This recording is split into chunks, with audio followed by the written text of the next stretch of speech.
Hello tout le monde, j'espère que vous allez bien. Alors oui, ça fait très longtemps que j'ai pas fait de vidéo et aujourd'hui je reviens avec un sujet de vidéo qui est nouveau sur ma chaîne. Ce sera les orchidées. Je vais faire une série de vidéos sur les orchidées parce que ça fait maintenant des années que je cultive des orchidées. J'ai plus d'une cinquantaine d'orchidées différentes chez moi. Et je pense que j'ai quand même quelques conseils à donner aux débutants. Donc ça faisait longtemps que je me tâtais à savoir est-ce que j'allais le faire ou pas. Et finalement je le fais quand même parce que quand même je pense que quelqu'un qui a une chaîne YouTube et autant d'orchidées et quelques connaissances quand même devrait en parler quand même sur sa chaîne. Donc je vais faire une série de vidéos sur les orchidées. Mais après je vais pas transformer ma chaîne en chaîne d'orchidées. Je pense aussi que je vais en faire quelques vidéos, mais au bout d'un moment, je pense qu'il n'y aura plus trop grand chose à dire. Donc, je sais déjà d'emblée que c'est pas quelque chose qui va durer non plus des années. Mais après, peut-être avec vos commentaires, vos suggestions, je vais peut-être continuer plus longtemps. Et dans ma tête, là, pour l'instant, je pense que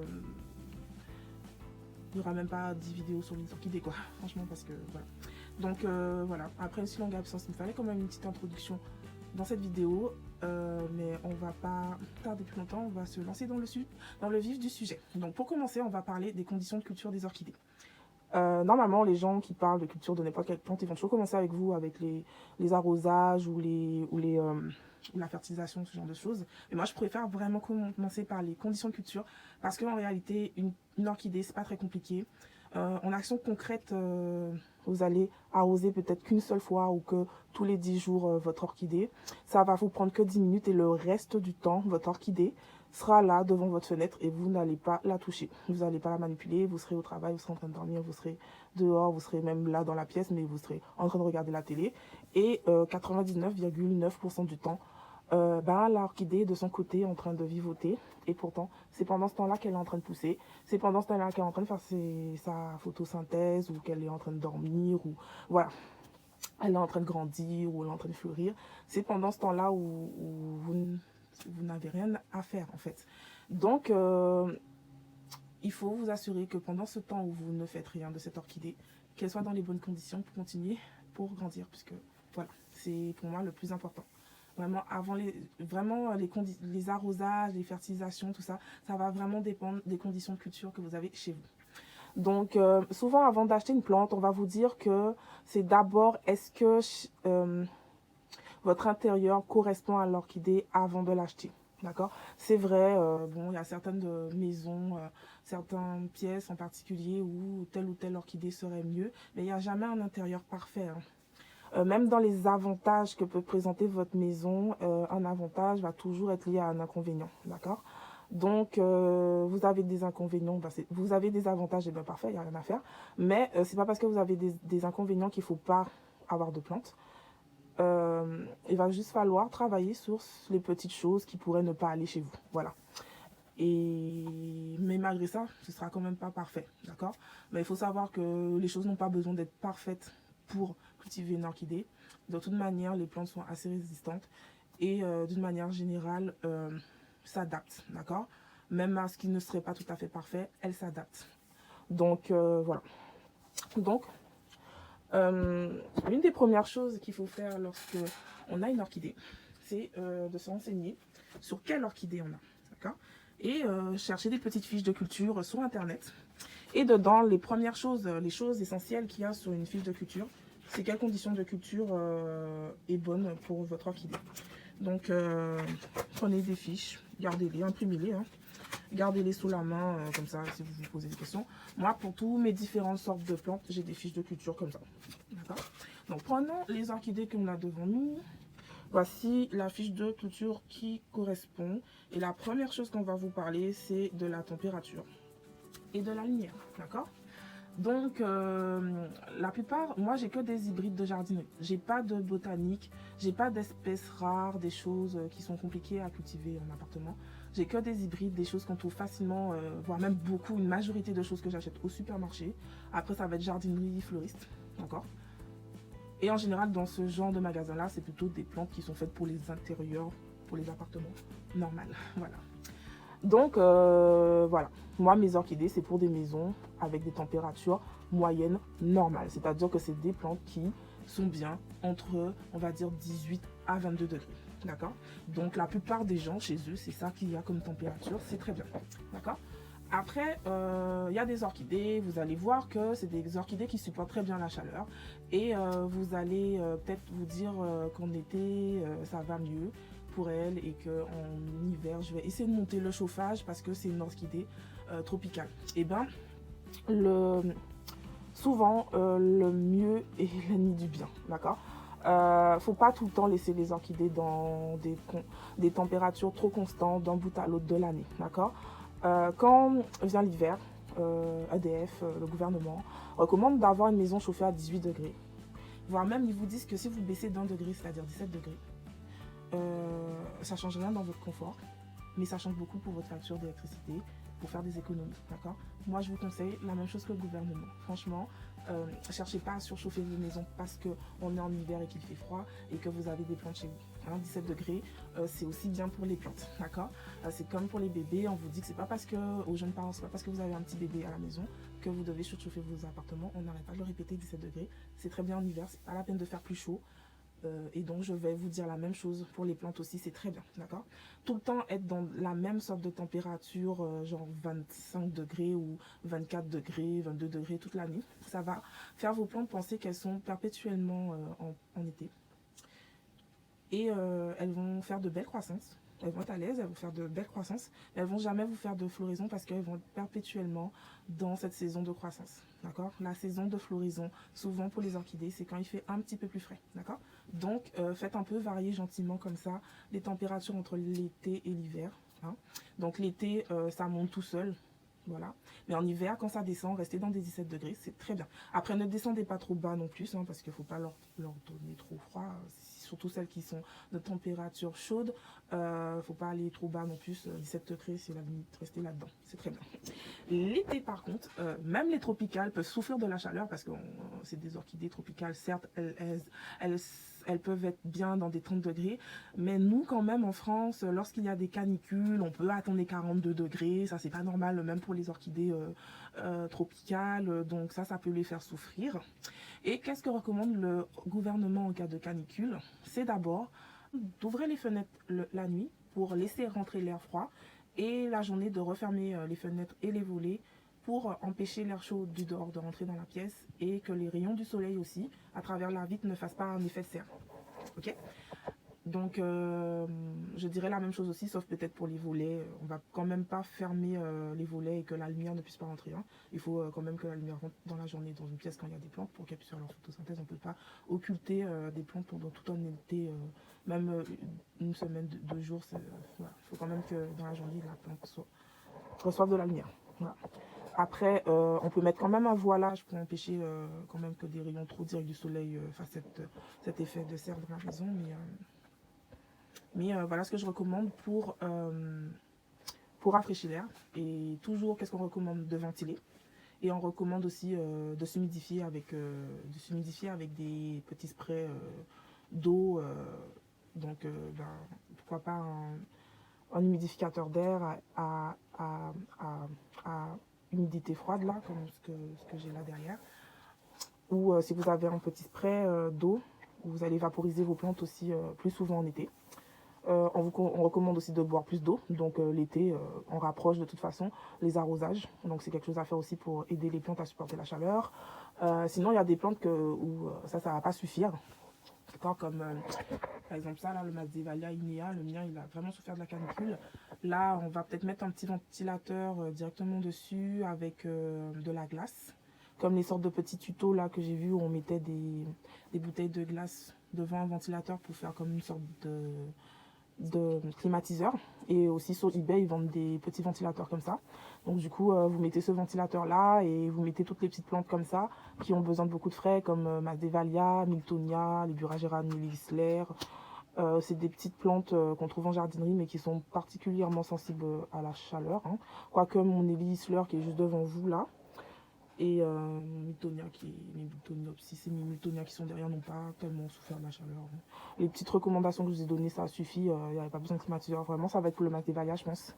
Mais tant qu'à faire, si vous avez un petit ventilateur d'air froid, là, vous allez réunir tout ce qu'on vous a dit qui n'aimait pas trop la chaleur. Voilà.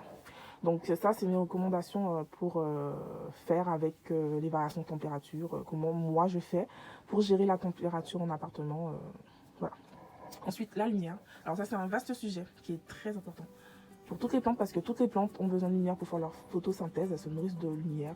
Le processus de prendre du CO2, on a vu ça en SVT quand on était au collège. Le CO2, ça va être 2 molécules d'oxygène et une molécule de carbone. Donc la plante, elle aspire le CO2, elle garde que le carbone et elle relâche l'O2, l'oxygène en gros. Voilà, donc c'est comme ça que les plantes dépollulaires, tout ça. Donc c'est comme ça que fonctionne la photosynthèse, mais ça c'est possible que s'il y a de la lumière. Donc toutes les plantes ont plus ou moins besoin de lumière. Et les orchidées c'est pareil, ça dépend des orchidées. Les orchidées c'est le deuxième plus grand genre de végétaux sur Terre. Et il y a 25 000 espèces d'orchidées. Il y en a qui peuvent supporter le plein soleil comme les plantes qui sont suspendues, là, racines nulles et là. Elles peuvent supporter vraiment la pleine lumière, le soleil direct. Alors qu'on a encore mon petit Masdevallia là qui ne supporte pas du tout la lumière directe. Elle est vraiment une plante d'ombre. Comme aussi le Proménéa là, et le Lysia discolore là, c'est des plantes qu'il ne faut pas mettre en lumière directe. Donc chaque orchidée a ses besoins de lumière différents. Mais quand même, il faut que je vous parle de ce qu'on appelle mi-ombre et ombre en jardinerie. Parce que souvent les gens pensent que quand on leur dit une plante d'ombre, il faut la mettre loin de la fenêtre ou qu'elle peut être à l'ombre parce qu'on leur a dit mi-ombre. Mais en fait, mi-ombre, c'est déjà derrière la fenêtre, en fait, c'est déjà du mi-ombre. Parce que ce qui est plein lumière, ça va vraiment être dehors où la plante reçoit de la lumière à 360 degrés. D'accord. Mais même si la plante est juste derrière la fenêtre, elle ne va recevoir la lumière que de face. Elle ne va pas le recevoir de gauche, de droite ou de derrière. D'accord. Donc ça, c'est déjà de l'ombre. D'accord.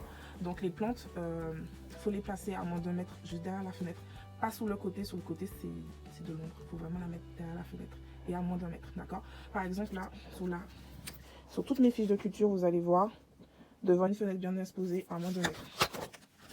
Devant une fenêtre bien exposée à moins d'un mètre. D'accord. Je peux continuer comme ça longtemps. Devant une fenêtre bien exposée à moins d'un mètre. D'accord. Donc, à moins d'un mètre devant une fenêtre bien exposée. D'accord. Mais là encore, il y a différentes expositions. D'accord. L'orientation la plus exposée à la lumière, c'est le sud. Après, on a l'ouest. Après, on a l'est. Et la pire, c'est le nord. D'accord. Donc, vraiment, si vous avez une exposition nord, il n'y a pas beaucoup de plantes qui vont bien aller chez vous. Peut-être la Masdevallia, quelque chose là que je vous ai dit qui n'aimait pas trop la lumière. Mais à part ça, même ça, il faudra vraiment la mettre derrière la fenêtre. Et c'est tout. Les autres nord, ça va être compliqué si vous n'avez pas d'éclairage horticole. Alors oui, l'autre solution, c'est d'avoir des éclairages horticoles. D'accord. Moi, j'en ai beaucoup. J'ai 10 ampoules ici. Même en bas, là, j'ai encore des barres ici horticoles. Parce que moi, j'ai une exposition plein sud. Mais mon exposition a en fait changé parce que quand j'ai emménagé ici, la pièce était très lumineuse.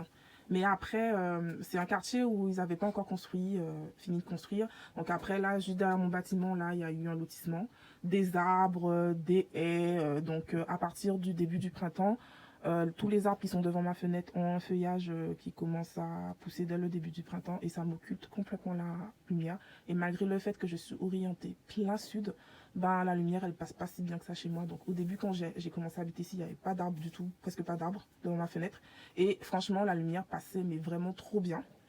Et au début, j'avais déjà aussi commencé ma collection d'orchidées à l'époque, ça allait très bien. Mais au fil des années, les arbres ont commencé à pousser, j'ai commencé à perdre de la lumière. Et j'ai pas tout de suite fait la relation du fait que mes plantes ralentissaient. J'avais pas autant de bons résultats, je comprenais pas en fait.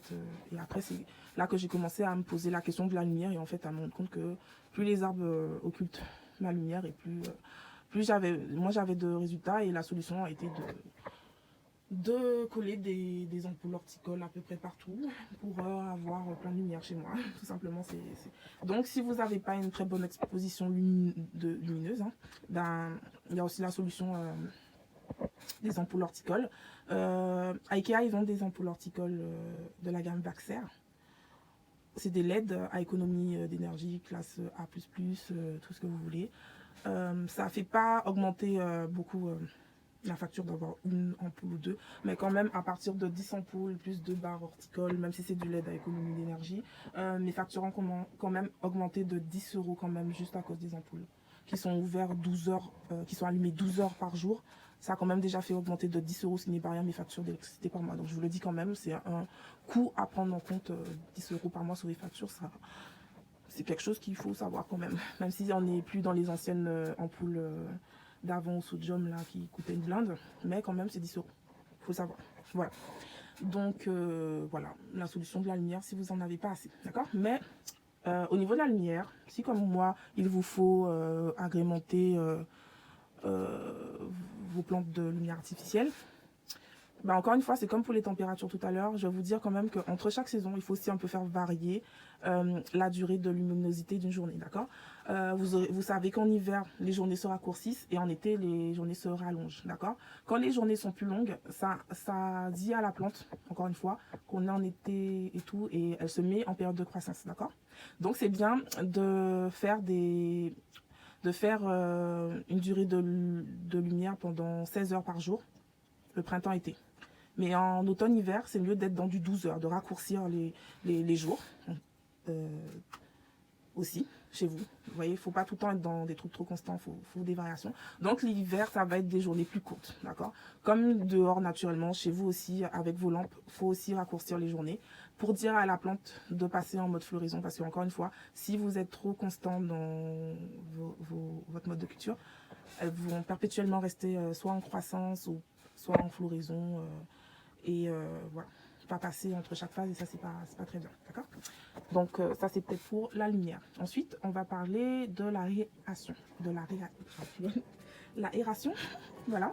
Donc pour les plantes il faut vraiment un lieu très aéré, d'accord? Il faut que l'air soit vraiment renouvelé le plus souvent possible dans la pièce, c'est très bon pour les plantes, d'accord? Je sais que les plantes dépolluent.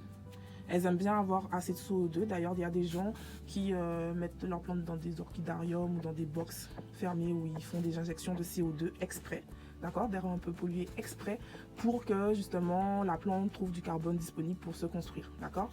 Mais c'est vrai, ça marche, c'est vrai, c'est scientifique, tout ça, tout ce que vous voulez. Donc, dans une maison qui est trop fermée, trop confinée, ça veut dire que toutes les bactéries, moisissures dans la maison produisent du CO2. Même nous-mêmes, les humains qui sommes là, vont produire du CO2 que la plante va pouvoir utiliser pour se développer. C'est vrai, mais d'un autre côté, c'est pas bon un air confiné, stagnant. Parce que justement, ça va faire, les bactéries adorent se développer, les moisissures, les champignons adorent se développer dans des airs confinés, stagnants, et c'est très mauvais pour les plantes. Donc, le truc dont on a le plus peur dans les orchidées et qu'on cherche à gérer le plus, c'est la pourriture des racines, les maladies fongiques, c'est ce à quoi les orchidées sont très sensibles. Donc, la première façon, on va parler des maladies des orchidées, comment les combattre, parce que c'est des choses qu'on rencontre quand on cultive des orchidées. Mais la première chose à faire en prévention contre ça, c'est de bien renouveler l'air le plus souvent possible dans une maison. Donc quand il fait chaud, à partir du printemps, quand on est autour des 18 degrés dehors, on peut laisser presque en permanence ouvert sa fenêtre, d'accord? Bon, c'est vrai que l'été, je vous ai dit de fermer les fenêtres la journée, mais la nuit, je vous ai dit de les ouvrir toute la nuit. Donc là, ça va aérer pendant plusieurs heures la pièce pendant l'été. Donc ça, c'est parfait. Et tant qu'il fait bon, on laisse les fenêtres ouvertes. Maintenant, en hiver, vous n'allez pas pouvoir laisser les fenêtres ouvertes tout le temps. Donc, va falloir un petit peu quand même aérer. Parce qu'on vous le dit, même si c'est l'hiver, il faut continuer à aérer la maison. Donc, 10 minutes le matin, 10 minutes le soir. Au moins ça, assurez-vous de le faire, quelle que soit la température dehors en hiver. Que tous les jours, vous ayez un peu aéré vraiment bien la pièce et bien grand ouvert les fenêtres de la pièce pour renouveler cet air et empêcher des... Voilà, parce que c'est de la même façon de si quelqu'un il a des problèmes d'humidité dans sa maison, qu'il y a des champignons qui poussent sur les murs. Sachez que l'intérieur de vos pots en hiver, quand il fait un peu plus frais, ben, le substrat il va sécher plus lentement, il va rester humide plus longtemps. Et cette humidité, il y a des champignons, des bactéries, tout ce que vous voulez qui vont pousser dedans. Et c'est comme ça que les racines de vos orchidées vont pourrir. Donc vraiment aérer la maison. Ensuite, la ventilation. D'accord? Même si vous avez renouvelé cet air, entre-temps, quand les fenêtres sont fermées, même quand elles ne sont pas fermées, s'il n'y a pas un bon appel d'air avec deux fenêtres ouvertes qui font un vrai appel d'air, un vrai mouvement d'air, il se peut aussi que l'air ne soit pas assez en mouvement. Donc il faut aussi que l'air soit en mouvement autour de vos orchidées. Et il est bien de ventiler si il n'y a pas une vraie petite brise de vent qui sort de votre fenêtre. Donc plus vous avez d'orchidées, plus comme moi, au bout d'un moment, c'est bien d'ajouter des petits ventilateurs autour de vos étagères, votre plante, là où vous mettez vos plantes en fait. D'accord? Donc voilà. Donc Pour mes ventilateurs, je les ai mis sur des programmateurs aussi. Et ils s'allument 15 minutes toutes les heures. Voilà. Ça veut dire qu'en 24 heures, ils vont être déclenchés 24 fois. Simplement. Voilà, de jour comme de nuit. 15 minutes par heure. 15 minutes de ventilation, 45 minutes rien, 15 minutes de ventilation, etc. Vous avez compris. Voilà. Ça, c'était la ventilation. Et on va ensuite parler de l'humidité de l'air. Donc, la plupart des orchidées que j'ai, c'est des orchidées tropicales qui aiment l'humidité, on va dire. D'accord. Et j'ai une petite station météo. Je sais pas si je vais réussir à filmer ça. J'ai une petite station météo ici qui me dit quelle humidité il fait dans la maison. Donc là, pendant que mon humidificateur d'air est allumé, on est sur du 85% d'humidité et aussi parce que la fenêtre est fermée. Et c'est très bien. 80% d'humidité, c'est très bien. Donc voilà, on est toujours entre 60 et 80% d'humidité dans la maison. Voilà. Quand je n'ai pas d'humidificateur, quand j'avais pas d'humidificateur, on était dans les 60% maximum. C'est-à-dire que ça descendait beaucoup plus bas que ça. On était parfois dans les 40% en vrai. Donc, et les pics, ça pouvait être 60% vraiment si, en fait, je sais pas, il n'y avait pas assez d'humidité en fait dans le... Donc après, si c'est bon de faire augmenter l'humidité de l'air uniquement si vous faites, vous aérez et vous ventilez la maison. Si vous ne pouvez pas améliorer, vous avez une mauvaise aération, une mauvaise VMC mécanique, ou je sais pas comment, et la VMC chez vous, et que vous ne pouvez pas bien ventiler et aérer l'air de votre maison, il ne faut pas chercher à augmenter l'humidité de l'air, bien au contraire, d'accord? Parce que c'est pas bon, ok? D'avoir un air stagnant et confiné et plus de l'humidité, si c'est seulement si vous êtes sûr que votre maison est bien aérée et bien ventilée, là vous pouvez vous amuser à augmenter l'humidité de l'air, sinon ne le faites pas. Voilà. Donc pour augmenter l'humidité de l'air, vous n'êtes pas obligé d'avoir des humidificateurs d'air. Vous pouvez prendre un plateau comme ça. Donc si vous avez des anciens grilles comme ça de four, ça c'était des grilles qui venaient d'un four, le plateau aussi, et bien là-dedans, là vous pouvez en mettre de l'eau ici et faire ça à peu près en dessous de toutes vos plantes et ça fera augmenter la présence de cette eau va augmenter naturellement l'humidité autour de vos plantes, d'accord? Mais ça sera toujours moins efficace qu'un humidificateur d'air. Moi j'ai 2 humidificateurs d'air que j'ai acheté chez Amazon pour 30 € chacun. Voilà, ils sont très bien, j'ai pris des avec une très grosse capacité, ils ont 4 litres chacun, comme ça me dure une semaine et c'est très bien. Voilà. Et si vous voulez une indication de timing à propos des humidificateurs, ceux-là, ils sont sur programmateur aussi. Et ils sont allumés 15 minutes toutes les 2 heures. Voilà. C'est tout au niveau de l'humidité. Donc voilà, on a fait le tour de toutes les conditions de culture. D'accord. Donc moi mes humidificateurs sont allumés on va dire du printemps à l'automne, à la mi-automne. À partir du moment où il faut que je ferme vraiment beaucoup les fenêtres, je range les humidificateurs jusqu'au printemps. Je n'ai pas d'humidificateur, je ne fais pas humidifier l'air quand je ne peux pas ouvrir les fenêtres quasi en permanence, quoi. Voilà. Donc on a fait le tour des conditions de culture. Tout ceci, tout ce que je viens de vous dire, ça va permettre à vos plantes de bien croître. D'accord. La lumière, l'humidité, tout ça, ça va beaucoup aider vos plantes à bien pousser. Et c'est ce qui est le plus important à mettre en place. C'est les conditions à améliorer, les choses à améliorer autour de vos plantes pour qu'elles poussent bien. Et c'est le conseil que je donne pour toutes les orchidées. Et je reviendrai après sur une vidéo sur les arrosages et comment faire aussi, comme aujourd'hui, par rapport à votre chez vous, ce que vous pouvez faire pour améliorer les choses. Voilà. Bonne journée et au revoir. Bye bye.